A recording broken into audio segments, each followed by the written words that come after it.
नमस्कार, मैं हूं आस्था और आप देख रहे हैं ढे टीवी।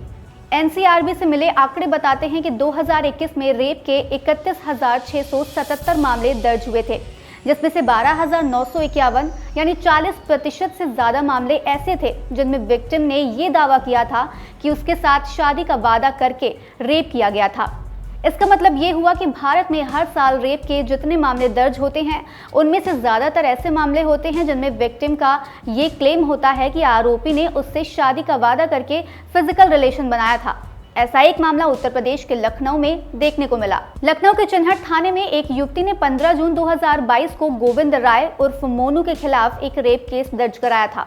इस केस में युवती की ओर से लगाए गए आरोप के मुताबिक निजामपुर मल्हौर के रहने वाले गोविंद से उसकी सगाई हुई थी। इसके बाद गोविंद ने शादी का झांसा देकर उसके साथ शारीरिक संबंध बनाए। इसके बाद जब युवती ने उस पर शादी का दबाव बनाया तो मोनू ने उसकी कुंडली में मांगलिक दोष बताते हुए शादी से इनकार कर दिया। अब क्योंकि गलत तरह से शारीरिक संबंध के लिए सहमति हासिल करके बनाया गया संबंध ज्यादातर रेप की श्रेणी में आता है, इसलिए युवती ने रेप का मामला दर्ज कराया है।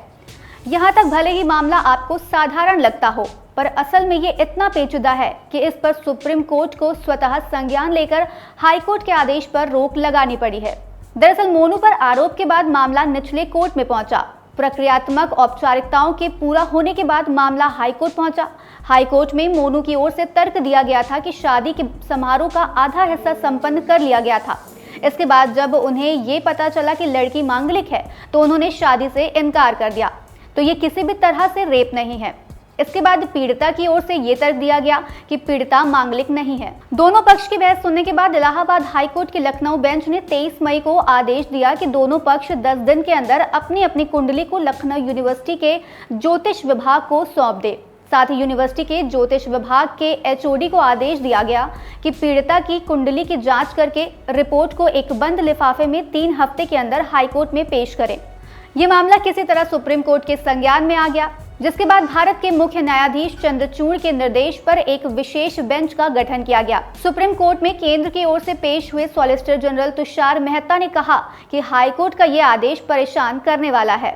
उन्होंने बेंच से कहा कि किसी व्यक्ति को शादी में मांगलिक आधार पर निर्णय लेना चाहिए या नहीं, इस पर सबका अपना मत हो सकता है, पर यहाँ अदालत से एकमात्र प्रश्न ये है कि क्या न्यायिक मंच द्वारा किसी आवेदन पर विचार करते समय ज्योतिष, मांगलिक या कुंडली पर विचार किया जाना चाहिए। जस्टिस सुधांशु धूलिया और पंकज मिथिल की सुप्रीम कोर्ट की इस बेंच ने बीते 3 जून को इलाहाबाद उच्च न्यायालय के इस आदेश पर रोक लगा दी और हाईकोर्ट को अपने गुणों के आधार पर फैसला करने के लिए कहा।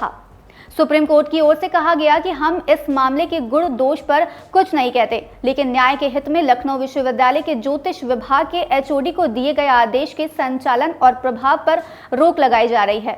साथ ही शीर्ष अदालत ने यह भी कहा कि वह ज्योतिष और खगोल विज्ञान पर पक्षकारों की भावनाओं का सम्मान करता है, लेकिन अभी का आदेश पूरी तरह से मामले के संदर्भ से बाहर का मुद्दा है, जिसमें निजता के अधिकार का मुद्दा भी शामिल है। इसलिए इस आदेश के संचालन और प्रभाव पर रोक लगाई जा रही है। आइए समझते हैं मांगलिक होना क्या है।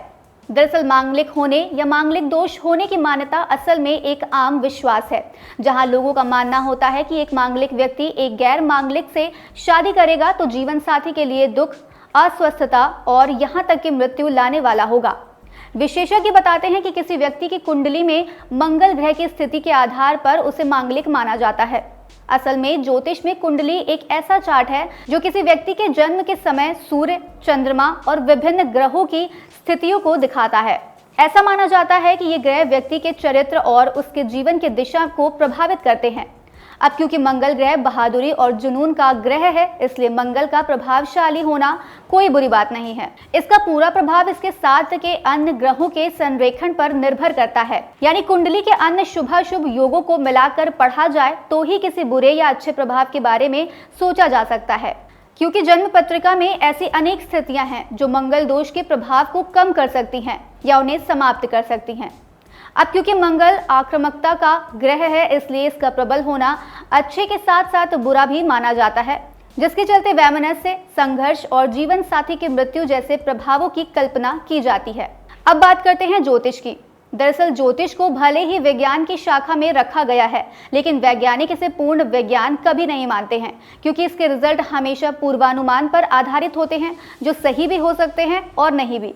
कभी कभी तो ऐसा भी होता है कि अगर कोई रिजल्ट सही है तो उसमें कई सारे नॉर्मल लाइफ के फैक्टर्स इस तरह से काम करते हैं कि उन्हें निकाल दिया जाए तो ज्योतिष के रिजल्ट गड़बड़ लगने लगते हैं, जिसके चलते ज्योतिष के परिणामों को विज्ञान की तरह सिद्ध करना संभव नहीं है। इसलिए ज्योतिष और कुंडली को न्यायालय में सबूत के तौर पर पेश किया जाना या उसके आधार पर निर्णय दिया जाना किसी भी तरह से उचित प्रतीत नहीं होता है। अब इस मामले में क्या होगा, ये तो आने वाला समय ही बताएगा। आपको ये कार्यक्रम कैसा लगा हमें कमेंट बॉक्स में जरूर बताएं। हम फिर मिलेंगे कुछ नई और रोचक जानकारियों के साथ। तब तक के लिए मुझे दीजिए इजाजत। नमस्कार।